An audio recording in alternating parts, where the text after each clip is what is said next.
I've watched a lot of entitled people walk through courtroom doors, but nothing prepared me for the morning Alexander Whitmore strolled in, wearing a dress that cost more than most people make in 6 months. She wasn't just confident, she was smug in a way that made my jaw tighten before she even opened her mouth. And when she did speak, what came out was so disrespectful, so dripping with contempt, that I knew this case was about to become legendary. What happened in the next 40 minutes changed her life forever, and proved that in my courtroom, your bank account means absolutely nothing. The file in front of me was straightforward enough. Alexandra Whitmore, 24 years old, charged with reckless driving, leaving the scene of an accident and obstruction of justice. She'd rear-ended a minivan at a red light, caused significant damage, and when the other driver got out to exchange information, Alexandra had laughed, called her car a piece of junk anyway, and driven off. The whole thing was captured on traffic cameras, open and shut. But here's what made it interesting. Alexandra's father was Richard Whitmore, CEO of Whitmore Technologies, worth an estimated $2.3 billion. The family had donated millions to local charities, sat on hospital boards, and their name was on half the buildings downtown, and Alexandra clearly believed that meant something in here. She arrived 20 minutes late, not fashionably late, disrespectfully late. Her attorney, some expensive suit from a downtown firm, rushed in, apologizing profusely. Alexandra sauntered behind him like she was walking into a spa, not a courtroom. Her heels clicked on the tile floor with a rhythm that screamed, "Look at me." Designer purse, sunglasses she didn't bother removing, and that dress, silk, probably custom in a shade of cream that would show every speck of dirt. This wasn't court attire, this was a power move. I waited until she reached her table before speaking. "Miss Whitmore, thank you for joining us. I trust there was a good reason for your tardiness."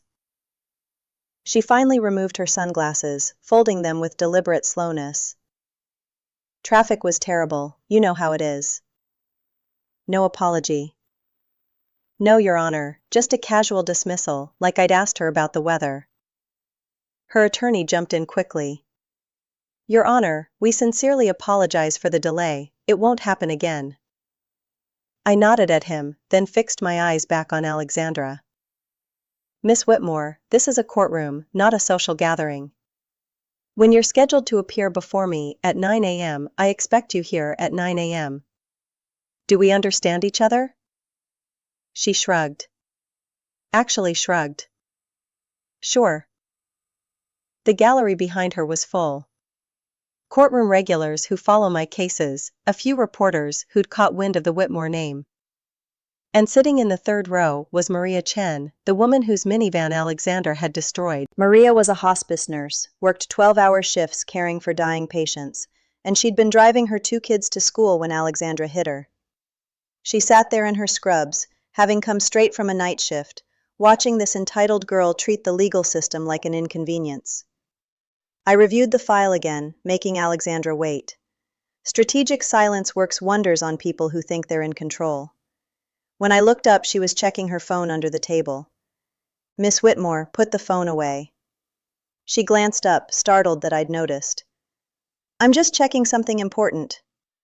"Nothing is more important than these proceedings. Phone away now." She sighed dramatically like I'd asked her to donate a kidney and dropped it into her purse. Her attorney cleared his throat. "Your Honor, if we could proceed.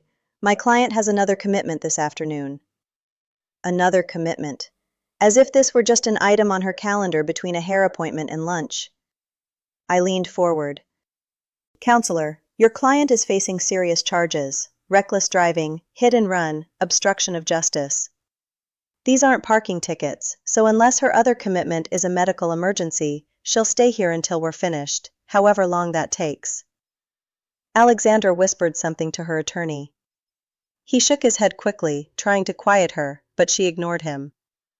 "Your Honor, with all due respect, this whole thing is kind of ridiculous." "It was just a fender bender, my insurance will cover it." Just a fender bender. Maria Chen's minivan had been totaled, her kids had been terrified, she'd missed 3 days of work dealing with the aftermath. But to Alexandra, it was just a fender bender. "Miss Whitmore," I said, my voice dropping into that register that makes attorneys nervous. "Let me make sure I understand your position.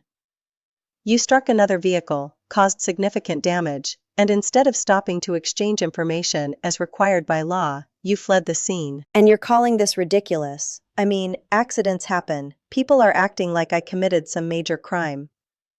The attorney beside her looked like he wanted to crawl under the table. He'd probably briefed her extensively on courtroom decorum, on how to address a judge, on the importance of showing remorse. She'd clearly ignored every word. I pulled up the traffic camera footage on the courtroom monitor. Let's watch what happened, shall we? The video played, crystal clear footage of Alexander's BMW sitting at a red light, then lurching forward and slamming into Maria's minivan. You could see Maria get out, visibly shaken, checking on her kids in the back seat. Then Alexandra emerging from her car, looking at the damage and saying something. The audio wasn't perfect, but you could make out her words, whatever. It's a piece of junk, anyway. Then she got back in her BMW and drove around the minivan, running a red light in the process.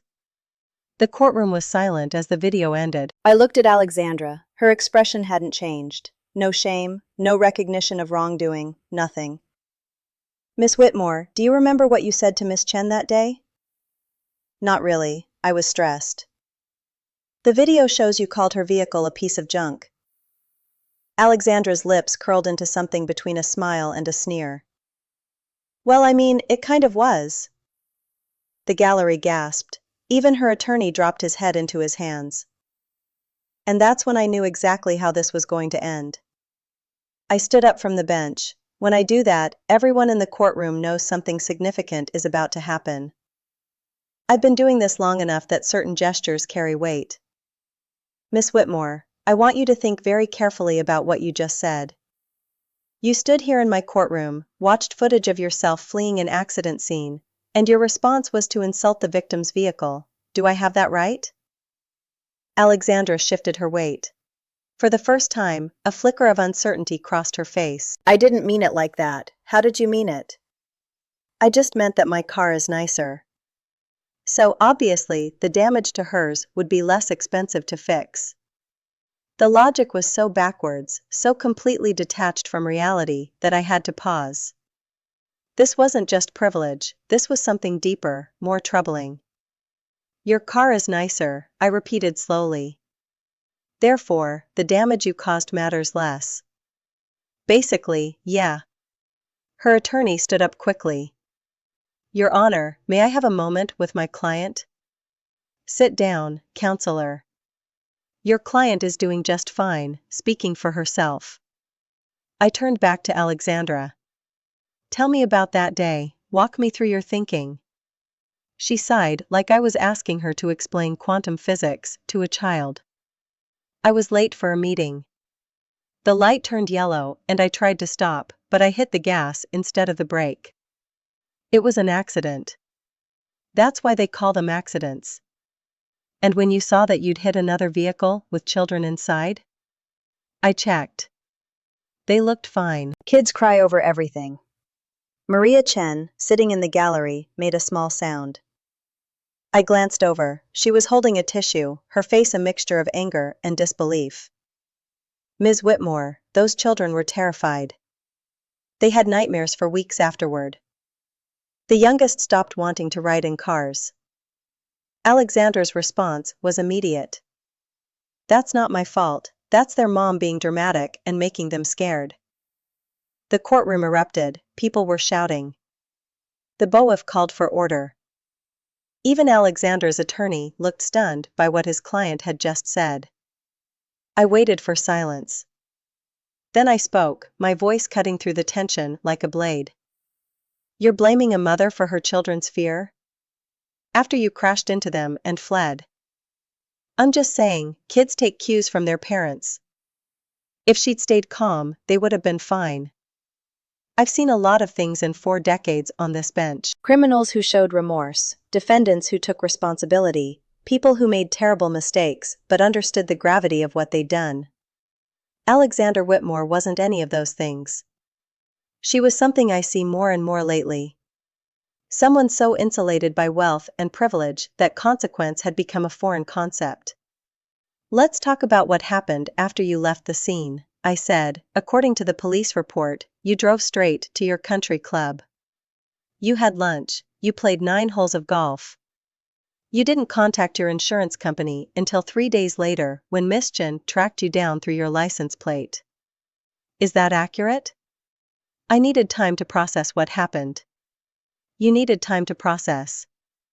Well, Miss Chen needed time to figure out how she'd get to work without a car, how she'd afford a rental, how she'd manage her kids' school schedule. Alexander's jaw tightened again. That's what insurance is for. Your insurance, which you didn't contact for 3 days. I was busy doing what? I had events.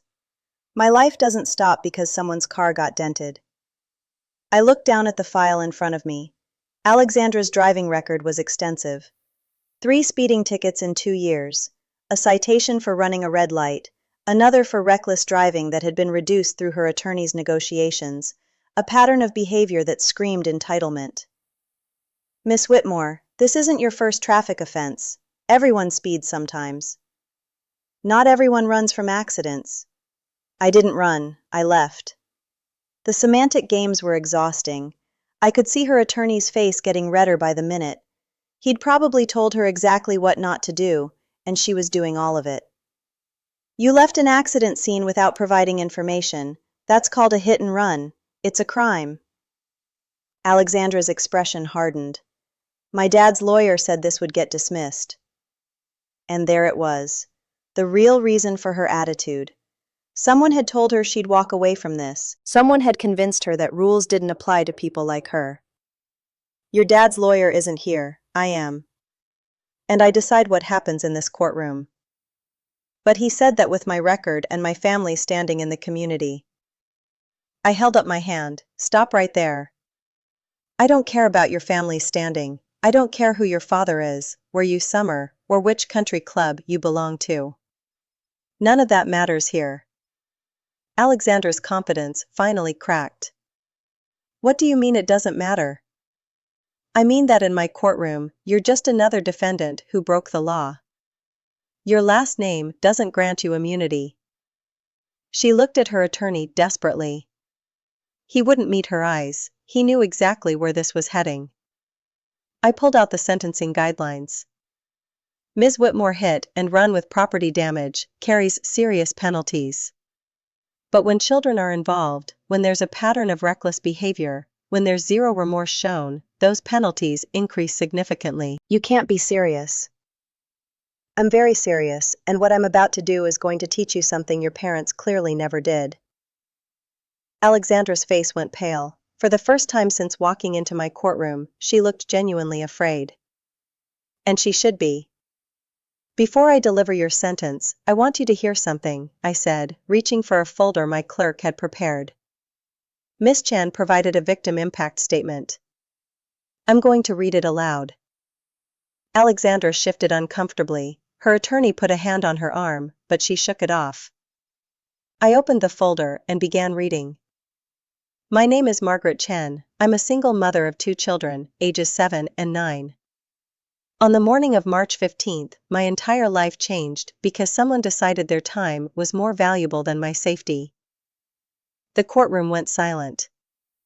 I was stopped at a red light when Alexander Whitmore's Range Rover slammed into my car.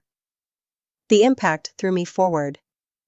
My head hit the steering wheel. My daughter Emma, who was in the back seat, started screaming. My son Michael was crying, asking if we were going to die. I glanced up. Alexandra was staring at the table in front of her. I got out of my car, shaking, bleeding from a cut on my forehead. I walked toward Miss Whitmore's vehicle to exchange information. She looked directly at me through her window. I saw her face. She saw mine. She saw my children in the back seat. Then she drove away. The weight of those words hung in the air. For 3 days, I didn't know who hit me. The police were investigating, but without a license plate, it was difficult. My car was totaled. I couldn't afford a rental. I missed 2 days of work because I had no way to get there. I lost wages I desperately needed. My children missed school because I couldn't drive them. I continued reading, my voice steady but firm. But worse than the financial burden was the fear. My children are now terrified to ride in cars. Emma has nightmares about the crash. Michael asks me every morning if we're going to have another accident. They've lost their sense of safety because someone couldn't be bothered to stop and take responsibility. Alexander's hands were trembling now. I work as a nurse at County General Hospital. I spend my days caring for people, helping them heal, showing compassion when they're at their most vulnerable. The person who hit me showed me none of that. She looked at my children and drove away. What kind of person does that? I set down the statement and looked directly at Alexandra. That's what kind of person you were that day, Miss Whitmore. Someone who looked at two terrified children and chose convenience over compassion. I didn't know they were scared, Alexandra whispered. You didn't stay long enough to find out, her attorney tried to interject. Your Honor, Your client has expressed nothing but excuses and entitlement. Now she's going to hear what accountability sounds like. I straightened the papers in front of me. Alexandra Whitmore, I find you guilty of leaving the scene of an accident causing property damage and personal injury. Here's your sentence. The courtroom leaned forward collectively. You will serve 60 days in county jail, not work release, not house arrest, actual jail time, Alexandra gasped. You can't. I can, and I am. Furthermore, your driver's license is suspended for 1 year. After that year, you'll need to retake both the written and driving tests to get it reinstated. Her face went white. You'll complete 200 hours of community service at County General Hospital, where Ms. Chen works. You'll see what it means to actually help people instead of running from them. But I have commitments, charity events. Those commitments just changed. You'll also pay full restitution to Ms. Chen for her vehicle, her medical expenses, her lost wages, and the therapy costs for her children. I wasn't finished. Additionally, you'll attend a victim impact panel, where you'll hear from people whose lives were destroyed by hit-and-run drivers. Maybe their stories will teach you what your parents' money couldn't. Alexandra was crying now, but these weren't tears of remorse. They were tears of someone realizing consequences were real. Your Honor, this is excessive, her attorney protested. My client has no criminal record. Your client has a pattern of reckless behavior and zero accountability. This sentence is designed to break that pattern. I looked at Alexandra one final time. You told me earlier that you're important, that you have things to do. Let me tell you what's actually important. What's important is a 7-year-old girl who can't sleep because she's afraid of cars. What's important is a 9-year-old boy who thinks every traffic light might end in violence. What's important is a mother who dedicates her life to healing others and got run down by someone who couldn't spare 5 minutes to do the right thing. The tears were flowing freely now. But I wasn't done teaching this lesson. You drove away because you thought you could, because no one ever told you no. Because your whole life, money, and status have insulated you from reality. Well, reality just caught up. I picked up my gavel.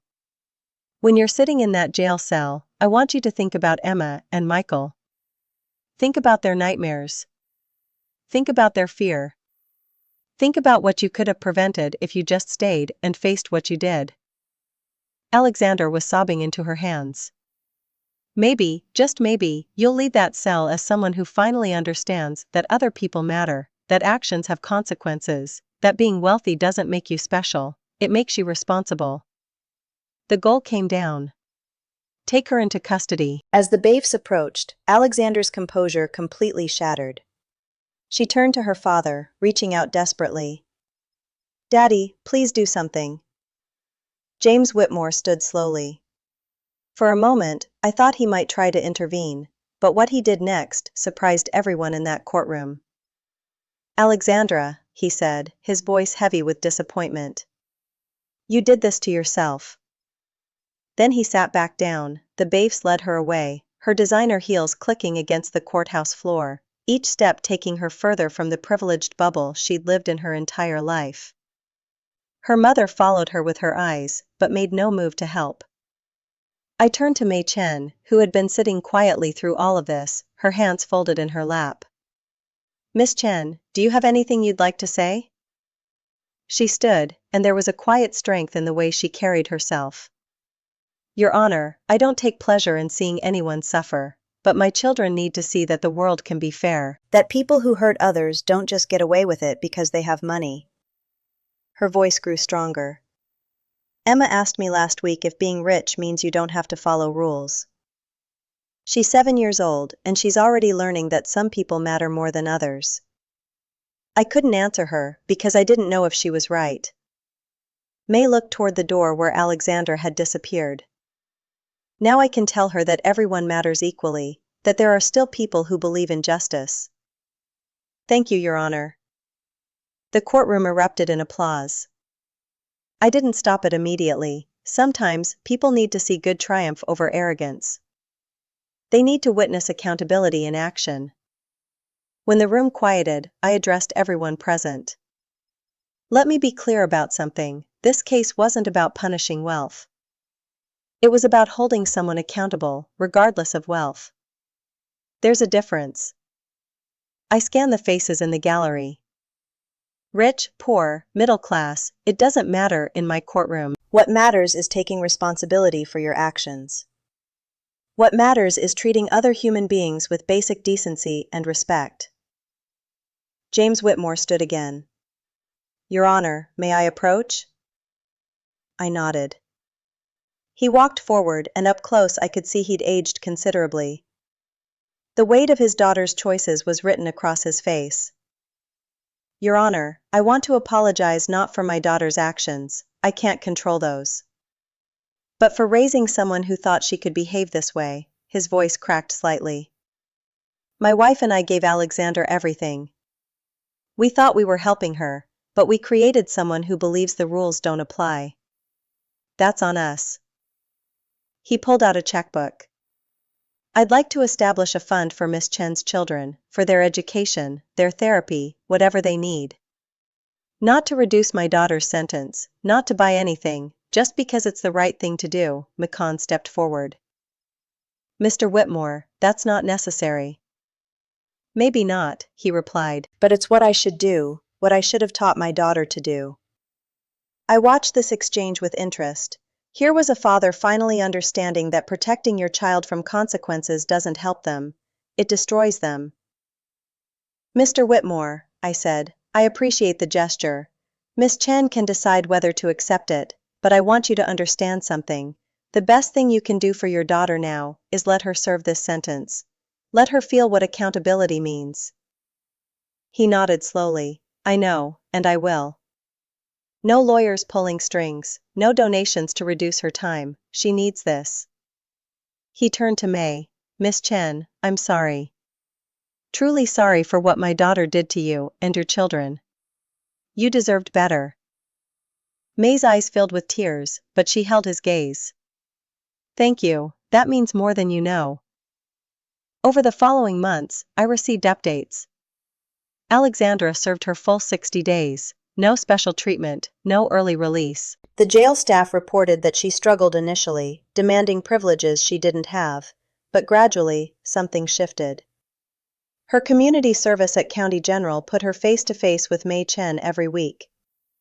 At first, Alexandra avoided her. But May, with grace I still marvel at, began talking to her. Not lecturing, just talking, sharing stories about her patients, her children, her life. Slowly, Alexandra started listening. By the end of her 200 hours, something remarkable happened. Alexandra asked if she could continue volunteering, not because it was required, because she wanted to. She wrote a letter to Emma and Michael, apologizing and taking full responsibility. May shared it with them when they were ready. James Whitmore did establish that fund. Emma and Michael's college educations are fully paid for. Their therapy continues, helping them process the trauma. 6 months after her sentencing, Alexandra returned to my courtroom.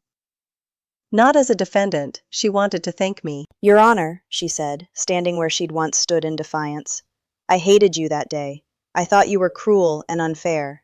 She paused. You saved my life. I was becoming someone terrible, someone empty. You stopped that. I looked at this young woman, transformed by accountability. I didn't save you, Alexandra. You saved yourself by finally accepting responsibility. That's all I ever wanted. She nodded. I'm enrolling in nursing school. I want to actually help people, not just write checks to feel important. That's what justice looks like, not revenge. Transformation. Mei Chen got her car fixed. Her kids are healing. Alexandra discovered purpose beyond privilege. And somewhere, a 7-year-old girl named Emma learned that the world can be fair, that people do face consequences, that justice, when properly served, protects everyone equally. That's why I sit on this bench. Not to punish, to teach, to transform, to prove that accountability isn't cruelty, it's the greatest gift we can give. Sometimes the hardest lessons create the most profound changes.